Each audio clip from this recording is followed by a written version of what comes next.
कहानी शुरू होती है जतनपुर गांव के एक बेहद गरीब किसान बागेश्वर से। फसल बार बार बर्बाद हो रही थी।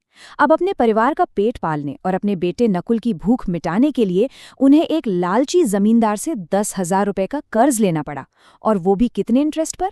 हर महीने 8% का भारी भरकम ब्याज। ये 8% का आंकड़ा अपने आप में बताता है कि जब फाइनेंशियल लिटरेसी नहीं होती तो इंसान कैसे ऐसे दर्दनाक कर्ज के जाल में फंस जाता है जहां से निकलना लगभग नामुमकिन लगता है। और यही चीज 2 पीढ़ियों के बीच के फर्क को बहुत ही शानदार तरीके से दर्शाती है। एक तरफ पिता बागेश्वर की पारंपरिक खेती है जो पूरी तरह से मौसम पर निर्भर है और उन्हें कर्ज के जाल में धकेल रही है। वहीं दूसरी तरफ उनके बेटे नकुल ने मॉडर्न ट्रेडिंग, इंटरनेट और ग्लोबल फाइनेंशियल मार्केट की दुनिया को खोज निकाला। दोस्तों, यही वो पॉइंट है जहां समझ आता है कि डिजिटल नॉलेज से गरीबी के इस पुराने चक्रव्यूह को सच में तोड़ा जा सकता है। अब नकुल को शेयर मार्केट के बारे में उसके गुरु जगदीश जी ने बहुत ही सिंपल शब्दों में समझाया। उन्होंने बताया कि शेयर मार्केट कोई जुआ घर नहीं है। ये इंटरनेट पर मौजूद एक ऐसी जगह है, एक ग्लोबल इकोसिस्टम है जहां दुनिया भर की लाखों कंपनीज और सोना चांदी जैसी कमोडिटीज रजिस्टर्ड होती हैं। कोई रहस्य नहीं है इसमें। ये बिल्कुल ट्रांसपेरेंट है, जहां इंटरनेट के जरिए आसानी से पहुंचा जा सकता है और सही नॉलेज हो तो अच्छी खासी संपत्ति बनाई जा सकती है। अब बढ़ते हैं आगे। मार्केट में सफलता के 3 स्तंभ। ये वो फाउंडेशन है जिस पर एक विनिंग माइंडसेट यानी जीतने वाली मानसिकता टिकी होती है। तो सबसे क्रूशियल पॉइंट ये है कि मार्केट में सक्सेस सिर्फ किस्मत से नहीं मिलती। गुरु जगदीश जी ने सफलता के 3 बेसिक पिलर्स बताए: अनुशासन, निरंतरता और समयबद्धता। अनुशासन यानी डिसिप्लिन, अपने बनाए हुए रूल्स और स्ट्रक्चर को स्ट्रिक्टली फॉलो करना। निरंतरता यानी कंसिस्टेंसी, रोजाना अपने काम में बिना रुके डटे रहना। और समयबद्धता यानी पंक्चुअलिटी, हर काम को बिल्कुल सही वक्त पर पूरा करना। अगर आप अपना एक पैसा भी मार्केट में डाल रहे हैं तो ये माइंडसेट होना बहुत जरूरी है। यही आपको लंबे समय तक मार्केट में टिकाए रखता है। चलिए अब देखते हैं कि इन तीनों पिलर्स को रियल वर्ल्ड में कैसे अप्लाई किया जाए। हमारा अगला हिस्सा है एक सुरक्षित ट्रेडिंग पोर्टफोलियो बनाना, थ्योरी से प्रैक्टिकल तक।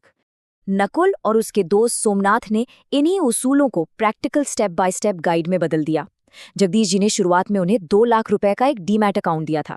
उन्होंने सबसे पहले क्या किया? पहला स्टेप मार्केट के बेसिक सीखे। फिर दूसरा स्टेप सीधे असली पैसे नहीं लगाए बल्कि पेपर ट्रेडिंग से प्रैक्टिस की। तीसरा, जब कॉन्फिडेंस आया तो थोड़ी सी पूंजी से शुरुआत की।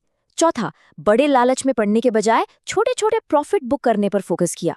और 5वां और सबसे जरूरी, हमेशा सबसे पहले अपने रिस्क को मैनेज किया। ये एक परफेक्ट ब्लूप्रिंट है। लेकिन क्या सब कुछ इतना आसान था? बिल्कुल नहीं। अब हम आते हैं अपने चौथे टॉपिक पर, वॉलेटाइल मार्केट में रिस्क मैनेजमेंट कैसे फेल होकर ही सीख मिलती है। तो हुआ ये कि थोड़ी शुरुआती सफलता मिलने पर नकुल ओवर कॉन्फिडेंट हो गया। उसने अपनी पहली सबसे बड़ी गलती की। लालच में आकर बिना किसी रिसर्च के उसने सिर्फ 2 रुपए वाला एक बहुत सस्ता पेनी स्टॉक खरीद लिया। उसे लगा कि थोड़ा भी बढ़ा तो लॉटरी लग जाएगी, पर सच्चाई कुछ और होती है। रिस्क मैनेजमेंट को इग्नोर करने का नतीजा ये निकला कि स्टॉक पूरी तरह डूब गया और उसे सीधे 45,000 रुपए का भारी नुकसान सहना पड़ा। ये वो मोमेंट था जहां कोई भी आम इंसान हिम्मत हार कर मार्केट को हमेशा के लिए छोड़ देता, पर यहीं जगदीश जी की एक बहुत ही कीमती सलाह काम आई। उन्होंने कहा था, जब आप खुद पर कंट्रोल रखते हो और उन 3 पिलर्स का सख्ती से पालन करते हो तो गलतियां कम होती हैं और पोर्टफोलियो ग्रो करता है। नुकसान मार्केट का हिस्सा है। इमोशंस को काबू में रखना और नुकसान के बाद भी अपने नियमों पर डटे रहना ही आपको वापस ट्रैक पर लाता है। अब जो बात वास्तव में दिलचस्प है वो ये है कि कभी-कभी जो चीज़ मार्केट में सबसे बड़ा डिजास्टर लगती है वही सबसे बड़ी अपॉर्चुनिटी बन जाती है। एक बार मार्केट में अचानक 68% की भारी गिरावट आई। बिटकॉइन का दाम रातों रात 68% गिर गया। पूरे मार्केट में ऐसा पैनिक था कि लोग घबराकर अपने एसेट्स बेच रहे थे। पर इस बार नकुल पैनिक नहीं हुआ। पेनी स्टॉक वाले भारी नुकसान को पीछे छोड़े उसे 6 महीने हो चुके थे। एक शाम जब उसने न्यूज़ पढ़ी तो उसने अपनी रिसर्च से इस गिरावट को पहले ही प्रेडिक्ट कर लिया था। रात 10 बजे तक जब बिटकॉइन सिर्फ 6,240 रुपये पर गिर गया था, जहां बाकी सब डर कर भाग रहे थे, वहां नकुल ने बिल्कुल कॉन्फिडेंटली 40 बिटकॉइन खरीद लिए। ये कोई लालच नहीं था, ये उसके रिस्क और मार्केट को समझकर लिया गया एक कैलकुलेटेड फैसला था। चलिए अब इस कहानी के सबसे शानदार हिस्से की तरफ बढ़ते हैं और देखते हैं कि कैसे ये सब एक नया रूप लेता है। हमारा आखिरी हिस्सा, एक किसान के बेटे से समाज सेवक बनने का सफर और आर्थिक स्वतंत्रता का असली मकसद।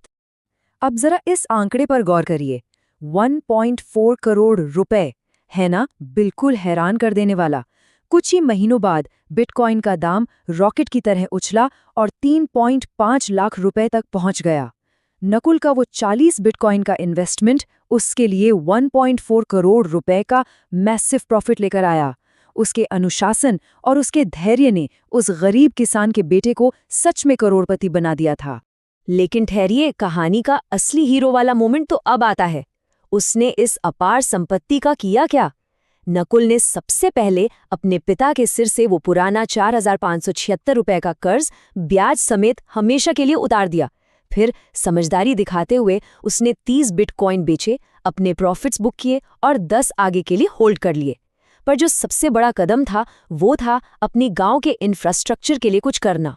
उसने और उसके दोस्त ने अपनी इस नई आर्थिक ताकत का इस्तेमाल करके गांव में सोलर पैनल और बोरिंग करके पावर मशीन वाले पानी के पंप लगवाए। इसका नतीजा ये हुआ कि पूरा गांव जो हमेशा बारिश की आस में बैठा रहता था, अब आज़ादी से खेती कर सकता था। ये सिर्फ एक परिवार की फाइनेंशियल फ्रीडम नहीं थी, इस एक कदम ने लिटरली पूरे गांव के इकोसिस्टम को हमेशा के लिए बदल कर रख दिया। तो अब सोचिए, अगर फाइनेंशियल लिटरेसी एक संघर्षरत किसान के बेटे को पूरे गांव के तारनहार में बदल सकती है, तो जरा खुद से पूछिए कि अगर हम सब इन 3 पिलर्स में महारत हासिल कर लें तो अपने आसपास के पूरे समुदाय को किस हद तक बदल सकते हैं। सोचिएगा जरूर। इस विश्लेषण में हमारे साथ जुड़ने के लिए बहुत बहुत धन्यवाद। उम्मीद है आपको इससे कुछ नया और बेहतरीन सीखने को मिला होगा।